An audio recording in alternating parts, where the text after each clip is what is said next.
This audio reading is from the book John Ploughman's Pictures by Charles Spurgeon. Our selected reading is chapter 34. Where the plough shall fail to go, there the weeds will surely grow.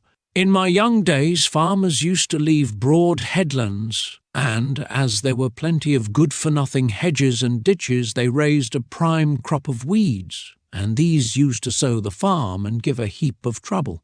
Then Farmer Numskull never could make out nohow where all they their weeds could have come from. In those good old times, as stupids call them, old Tusser said, "Slack never thy weeding for dear or for cheap. The corn shall reward it when harvest you reap." He liked to see weeding done just after rain, no bad judge either. He said, "Then after a shower to weeding a snatch. 'Tis more easy than the root to dispatch. Weeding is wanted now, for ill weeds grow apace. And the hoe must always go, but still lands are a fine sight cleaner than they used to be, for now farmers go a deal closer to work and grub up the hedges and make large fields to save every bit of land. Quite right, too. The less there is wasted, the more there is for us all. To clothe the fields with plenty, and all our barns endow, we'll turn up every corner and drive the useful plough. No weed shall haunt the furrow, before us all shall bow. We'll gaily yield our labour to guide the useful plough. It would be well to do the same thing in other concerns. Depend upon it, weeds will come wherever you give them half a chance. When children have no school to go to, they will pretty soon be up to mischief. And if they are not taught the gospel, the old enemy will soon teach them to thieve and lie and swear. You can tell with your eyes shut where there's a school and where there's none.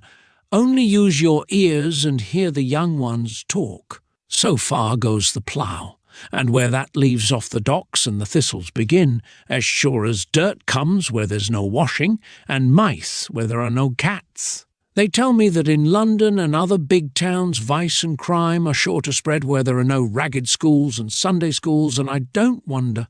I hope the day will never come when good people will give up teaching the boys and girls. Keep that plough going, say I, till you have cut up all the charlock. Don't leave a rod of ground for the devil to sow his tares in. In my young time, few people in our parish could either read or write, and what were they to do but gossip and drink and fight and play old gooseberry? Now that teaching is to be had, people will all be scholars, and as they can buy a testament for a penny, I hope they will search the Scriptures, and may God bless the Word to the cleansing of their souls. When the schoolmaster gets to his work in downright earnest, I hope and trust there will be a wonderful clearance of the weeds. The best plough in all the world is the preaching of the gospel. Leave a village without Christ crucified, and it soon becomes a great tangle of thorn and briar and brake and bramble. But when sound and sensible preaching comes, it tears all up like a steam plough, and the change is something to sing about. The desert shall rejoice and blossom as the rose. Inside a man's heart there is need of a thorough ploughing by God's grace.